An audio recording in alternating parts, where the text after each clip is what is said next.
También la academia y que va a aportar, por supuesto, en esta conversación, en este encuentro, con puntos de vista muy interesantes, haciendo diagnósticos, pero también poniendo sobre la mesa enormes propuestas para que la Amazonía de nuestro país pueda avanzar y cerrar estas brechas y diferencias a nivel socioeconómico. Nos acompaña en esta oportunidad, Maritza, amigos de RPP, José González, banquero de inversión de GSG Advisors, para poder analizar lo que se viene y cómo está, en este caso, la Amazonía a nivel nacional. ¿Cómo está, José? Bienvenido. Encantado, un placer estar con ustedes.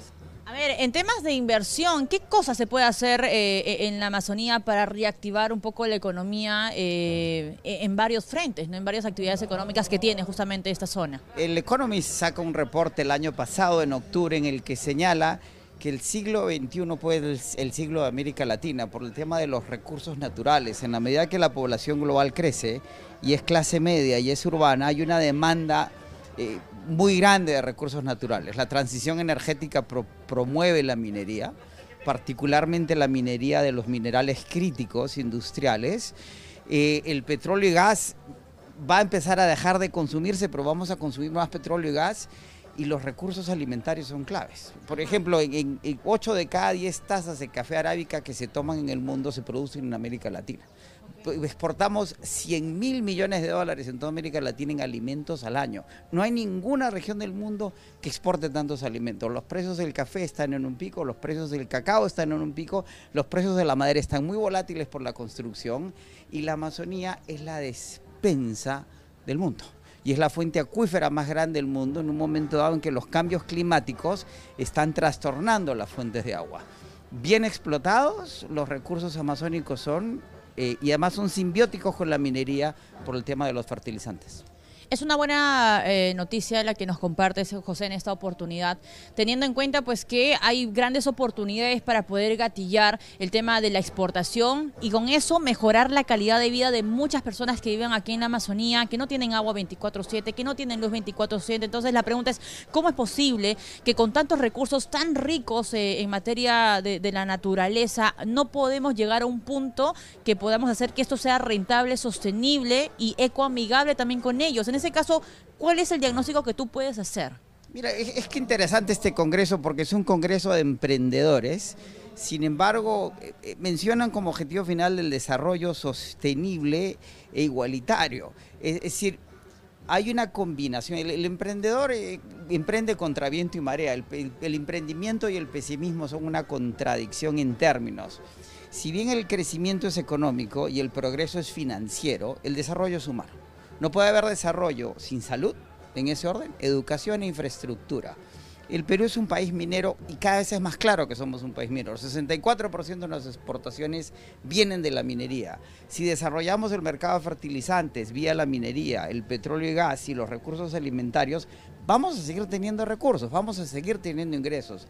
La clave es cómo se utilizan esos ingresos para invertir en desarrollo. Y el sector privado por lo general no invierte ni en salud, ni en educación, ni en infraestructura. Es el Estado el que tiene que administrar esos recursos, porque el desarrollo no es un gasto, es una inversión. Estamos invirtiendo en el recurso más valioso que tenemos, que son los peruanos. Ahora, y ahí hay un punto bien interesante. Los gobiernos regionales, las autoridades, alcaldes, gobernadores regionales, ¿están utilizando de manera correcta e inteligente, digamos, estos ingresos y este presupuesto que le asigna el gobierno? O sea, estas brechas que vemos, estas diferencias socioeconómicas, ¿se explica básicamente porque no se está ejecutando el dinero que se le otorga? En el año 1993 se eliminó el Instituto Nacional de Planificación, que fue una consolidación de lo que se llamaron las corporaciones de desarrollo que creó el primer gobierno de la UNDE.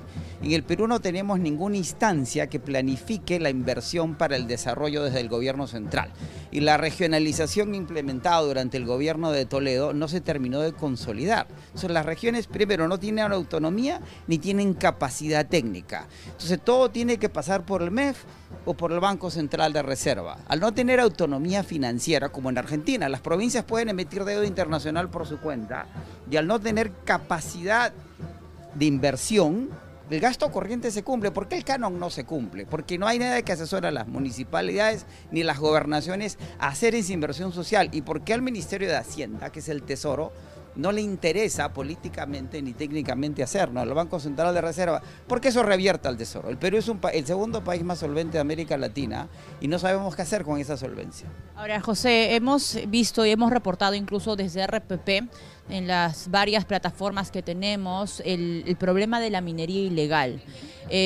Madre de Dios, prácticamente y lamentablemente sinónimo de minería ilegal aurífera. ¿Cuál es el diagnóstico que se puede hacer?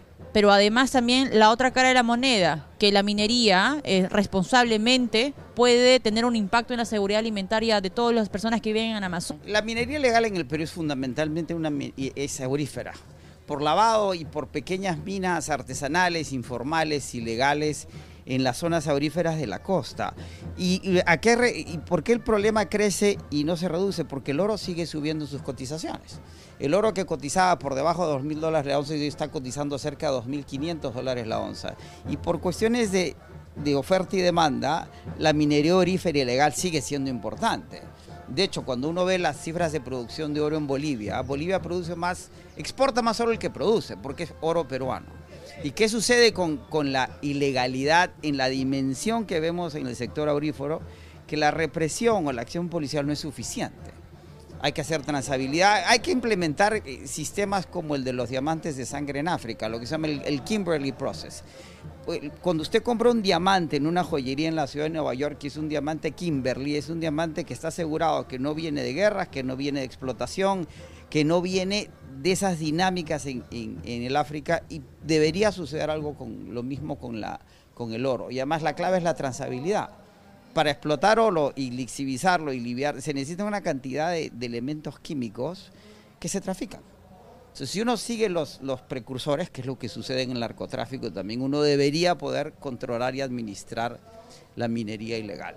Y es una combinación de incentivos. Brasil acaba de sacar una ley de incentivos a la minería artesanal. En la economía los incentivos funcionan mejor que las sanciones. Es mejor incentivar positivamente, como la educación de los niños, que castigar. Tenemos que cambiar mentalidades para reducir la dimensión de la minería ilegal.